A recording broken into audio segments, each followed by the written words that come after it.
2026 সালের মার্চের এক নিঝুম রাত একটি আমেরিকান ফরওয়ার্ড অপারেটিং বেসে তরুণ মেইনটেন্যান্স অফিসার ইলিয়াস তার চিরচেনা ডিউটি করছেন।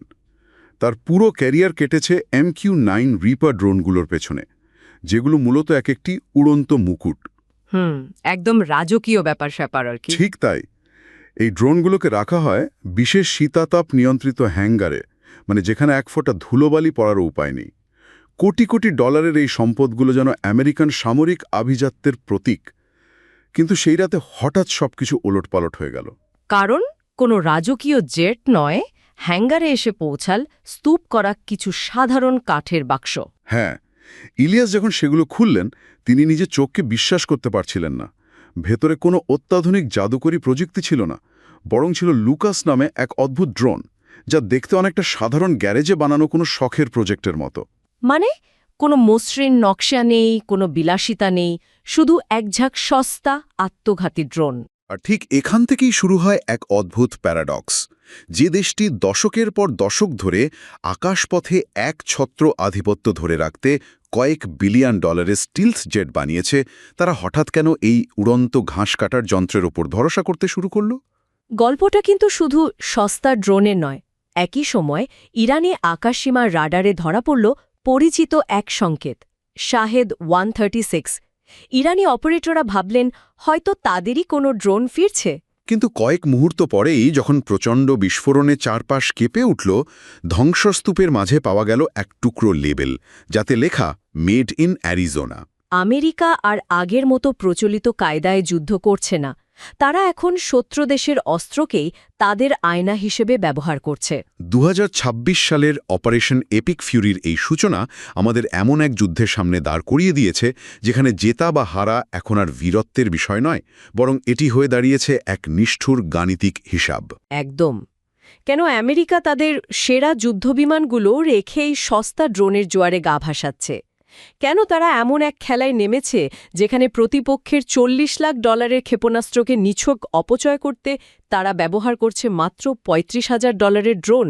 এই লাইভ ফায়ার ল্যাবরেটরির নেপথ্যের সত্যটি জানলে আধুনিক যুদ্ধের সংজ্ঞা সম্পর্কে আমাদের ধারণাই আসলে বদলে যাবে।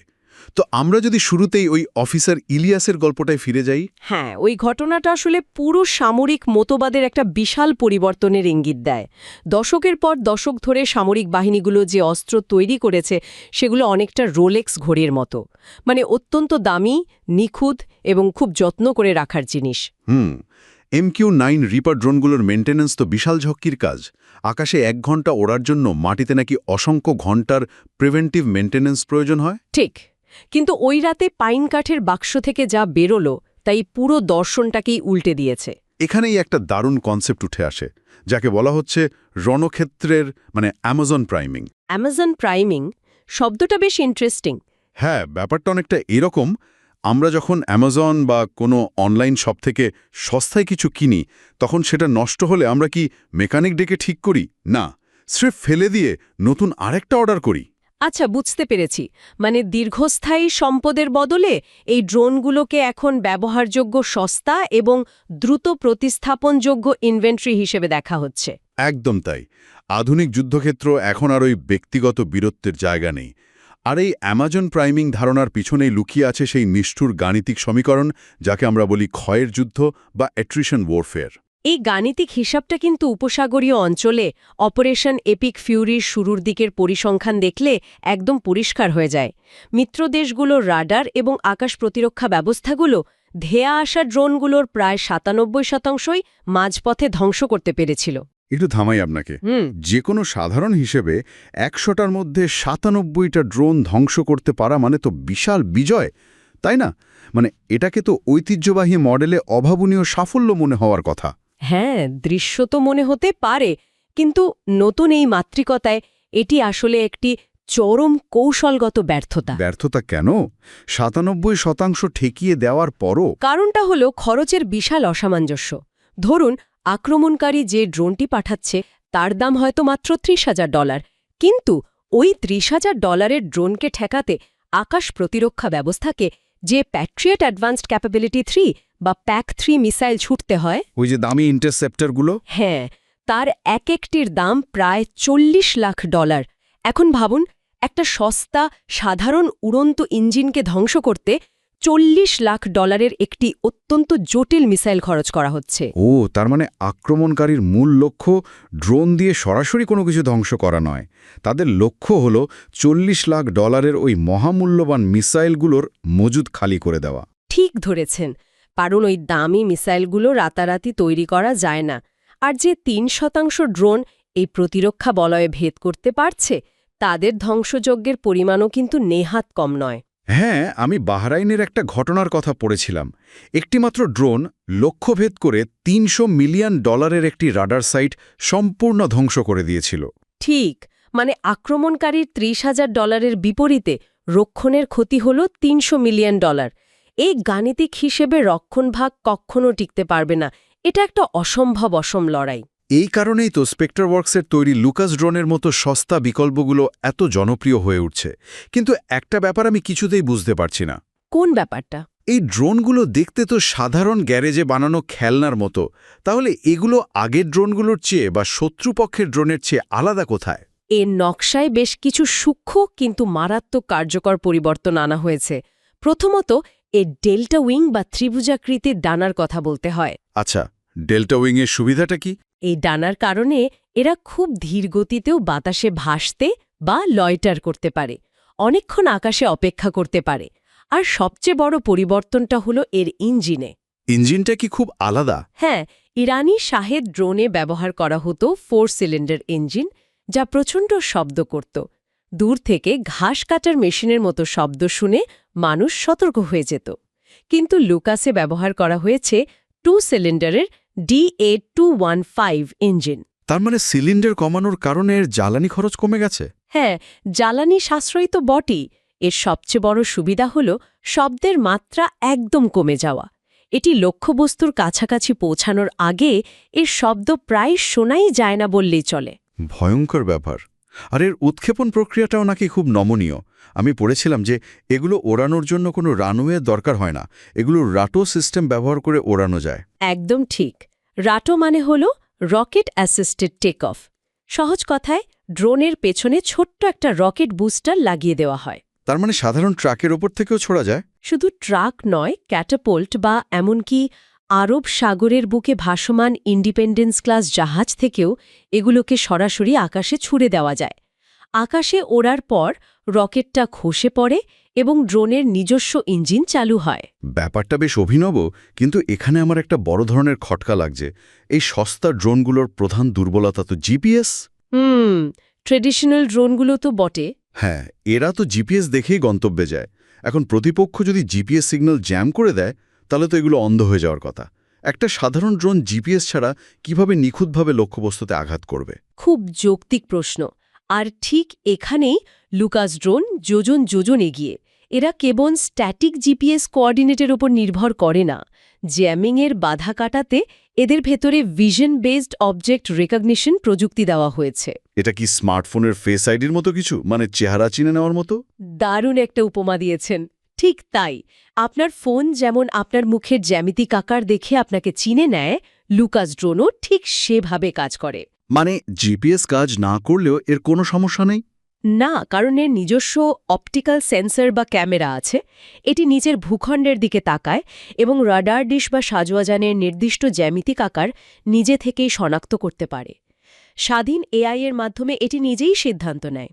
মানে এটি আক্ষরিক অর্থে চোখ খুলে দেখে নিচ্ছে যে নিচে কি আছে। এবং এরা তো একা কাজ করে না, তাই না? আমি মিউজিক নামে একটা নেটওয়ার্কের কথা শুনেছিলাম। হ্যাঁ, এই মিউজিক নেটওয়ার্কের মাধ্যমে এগুলো একটি সমন্বিত ঝাঁক বা সোয়ার্ম হিসেবে কাজ করে।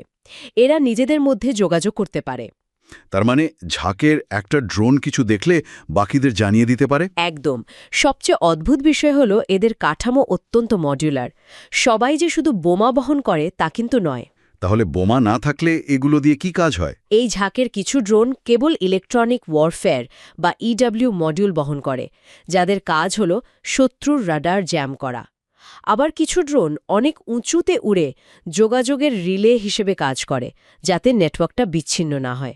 আর মজার ব্যাপার হলো টাস্ক ফোর্স স্করপিয়ন মাত্র 3 মাসের মধ্যে এই প্রযুক্তি মাঠে নামিয়েছিল। কিন্তু একটা জিনিস ভাবুন, এই সস্তা ড্রোনগুলো যখন শত্রুর আকাশ প্রতিরক্ষাকে ব্যস্ত রাখছে বা বিভ্রান্ত করছে, তখন আসল কাজটা কারা করছে? কারণ সস্তা ড্রোন দিয়ে তো আর পুরো যুদ্ধ জেতা যায় না। ঠিক ধরেছেন, সস্তা ড্রোনগুলো মূলত দরজা ভেঙে ভেতরে ঢোকার কাজটা করে, শত্রুর নজর অন্যদিকে ঘুরিয়ে দেয়। আর ঠিক সেই মুহূর্তে দৃশ্যপটে প্রবেশ করে অত্যন্ত উচ্চ প্রযুক্তির সমরাস্ত্র। এই সস্তা ড্রোনের পাশাপাশি এই হাই অ্যান্ড অস্ত্রগুলোর সমন্বয়ই হলো নতুন রণকৌশল। হ্যাঁ, আর এখানেই চলে আসে ব্ল্যাক টোমাহক বা ইঙ্ক ব্লট মিসাইলের কথা। এই ব্ল্যাক টোমাহকের বর্ণনা পড়লে সত্যি অবাক হতে হয়। এগুলো পারস্য উপসাগরের অন্ধকার রাতে যখন ডেস্ট্রয়ার থেকে ছোড়া হয়, তখন নাকি কোনো আলো বা সিগনেচার দেখা যায় না। এগুলো মূলত র্যাম মানে রেডার অ্যাবজর্বেন্ট মেটেরিয়াল দিয়ে মোড়ানো থাকে। এটা আসলে কিভাবে কাজ করে? ধরুন, আপনি অন্ধকারে একটা টর্চ লাইট জ্বালিয়ে কিছু খুঁজছেন। টর্চের আলো যখন কোনো কিছুর উপর পড়ে, তখন সেই আলো প্রতিফলিত হয়ে ফিরে আসে বলেই আপনি জিনিসটা দেখতে পান। রাডারও ঠিক এভাবেই ইলেকট্রোম্যাগনেটিক তরঙ্গ পাঠায়। তরঙ্গ গিয়ে ধাক্কা খেয়ে ফিরে আসে। হ্যাঁ, কিন্তু র্যাম বা রাডার অ্যাবজর্বেন্ট মেটেরিয়াল হলো এমন এক ধরনের উপাদান যা ওই তরঙ্গকে প্রতিফলিত করে ফিরিয়ে দেয় না, বরং শুষে নেয়। ফলে রাডার স্ক্রিন একদম ফাঁকা দেখায়। শুধু তো আস্তরণ নয়, এর বাহ্যিক আকারটাও নাকি পুরোপুরি ভিন্ন। এর সামনের অংশে থাকা চেইন ক্রিজ নামের একটা তীক্ষ্ণ প্রান্ত আছে। ওটার কাজ কি? টর্চ লাইটের উদাহরণেই ফিরে যাই। ধরুন, অন্ধকারে কোনো আয়নার ওপর আলো ফেললেন, আলোটা সরাসরি আপনার চোখে ফিরে আসবে।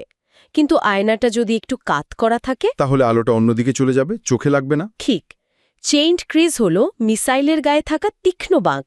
এটি রাডারের তরঙ্গকে শুষে না নিলেও চারিদিকে বিক্ষিপ্ত করে দেয়। ফলে রাডারের রিসিভারে কোনো সংকেত ফেরে না। আর এর ডানার নকশাটাও খুব অদ্ভুত। রিভার্স সুইপড উইং বা পেছনের দিকে বাঁকানো ডানা।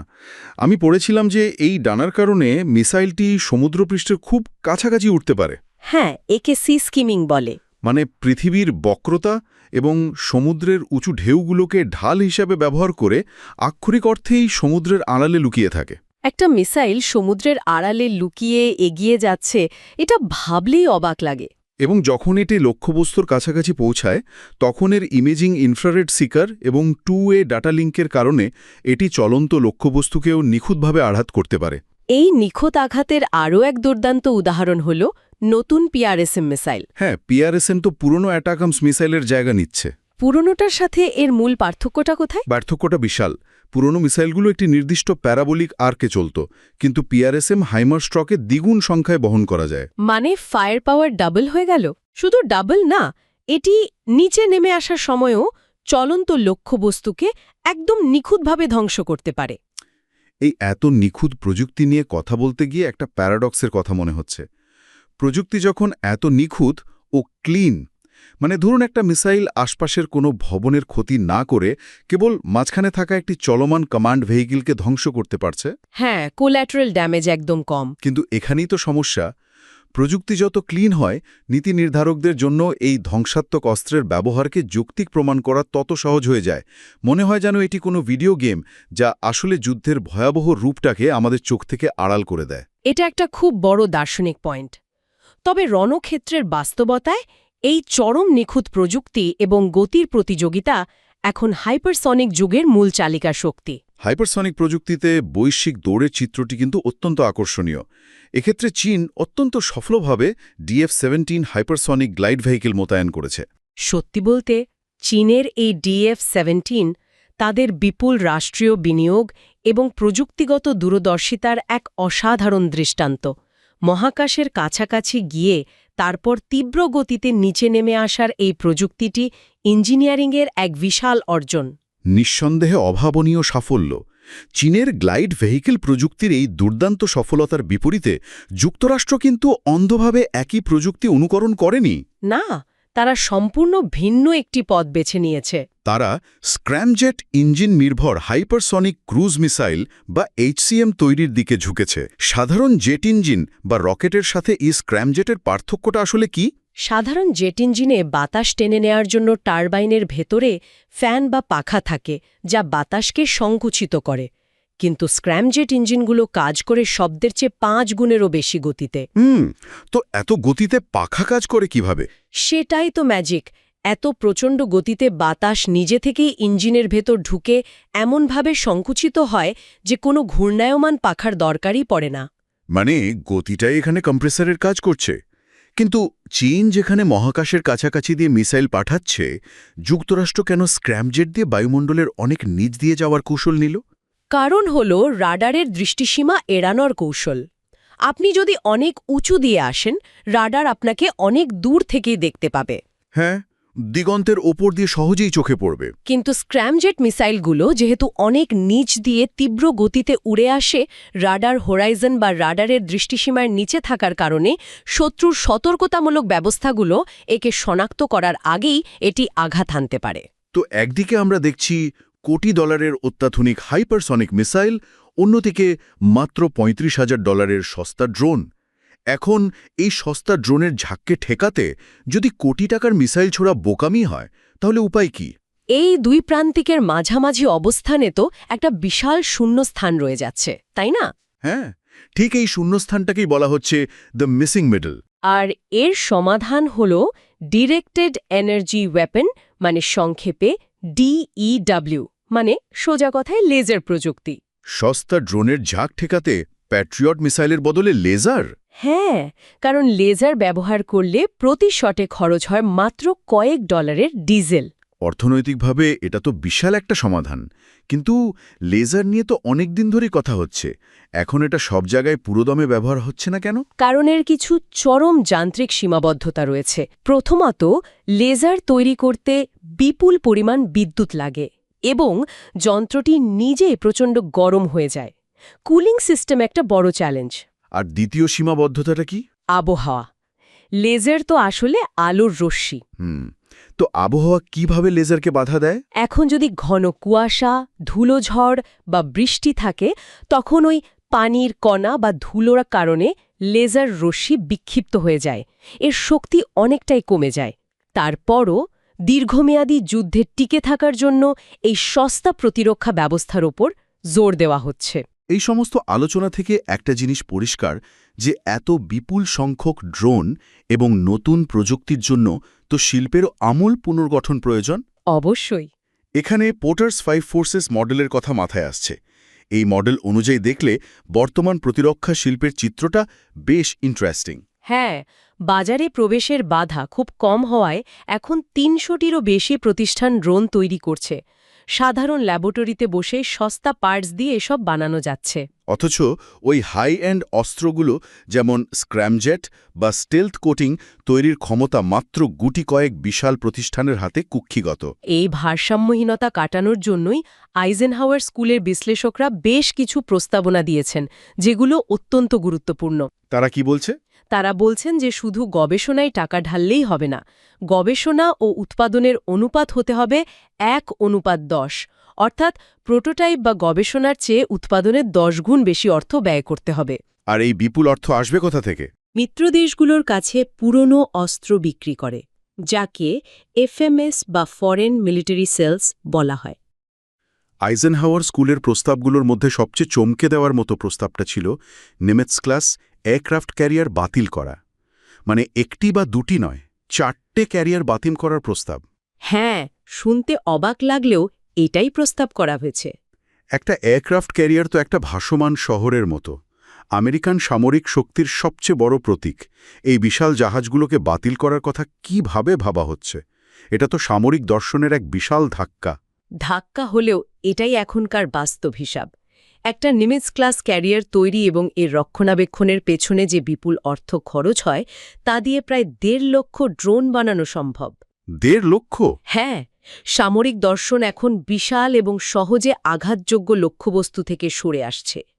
তারা এখন অসংখ্য সস্তা এবং বিস্তৃত এলাকায় ছড়িয়ে থাকা ছোট ছোট আঘাত হানার সক্ষমতার দিকে মনোযোগ দিচ্ছে। তার মানে মধ্যপ্রাচ্যে আমরা যে অপারেশন এপিক ফিউরির কথা বললাম, এটা তো কেবল একটা নির্দিষ্ট ভৌগোলিক সংঘাত নয়। একদমই নয়। এটি মূলত ইন্দো প্যাসিফিক অঞ্চলে বড় এবং সম্পূর্ণ শিল্পোন্নত প্রতিদ্বন্দ্বীদের জন্য একটি হেলথস্কেপ ভ্যালিডেশন। মানে একটা শক্তি প্রদর্শনের মডেল বলা যায়। ঠিক। তারা বিশ্বকে দেখাতে চাইছে যে অত্যন্ত জটিল এবং সুরক্ষিত আকাশ সীমায় কিভাবে এই সস্তা ড্রোনের ঝাঁক এবং অত্যাধুনিক মিসাইলের সমন্বয় টিকিয়ে রাখা যায়। এ পুরো গভীর আলোচনার সারসংক্ষেপ যদি টানি তাহলে বলতে হয় আধুনিক বিশ্বে সামরিক শ্রেষ্ঠত্ব মানে আর কেবল সবচেয়ে উন্নত বা চকচকে প্রযুক্তির মালিকানা নয়। একদম। আধুনিক ডিটারেন্স বা প্রতিরোধের হিসাব নিকাশ সম্পূর্ণ বদলে গেছে।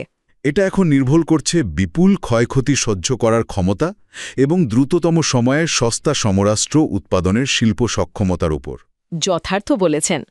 প্রযুক্তি এখন আর ল্যাবরেটরিতে বন্দী নেই, এটি এখন সরাসরি অ্যাসেম্বলি লাইনের গতির ওপর নির্ভর করছে। ঠিক তাই। আগামী দিনের বৈশ্বিক নিরাপত্তার ভাগ্য আর আকাশের ওই সবচেয়ে চকচকে ব্যয়বহুল যুদ্ধবিমানের ওপর নির্ভর করবে না, বরং তা নির্ধারিত হবে কারখানার নীরব বিচ্ছিন্ন অ্যাসেম্বলি লাইনের গতির ওপর, যা প্রতিদিন হাজার হাজার ব্যবহারের পর ফেলে দেওয়ার উপযোগী নিখুঁত ধ্বংসযন্ত্র তৈরি করে চলেছে। যুদ্ধের জয় পরাজয় এখন যুদ্ধক্ষেত্রের সীমানা ছাড়িয়ে কারখানার উৎপাদন ক্ষমতার উপর নির্ভরশীল হয়ে পড়েছে।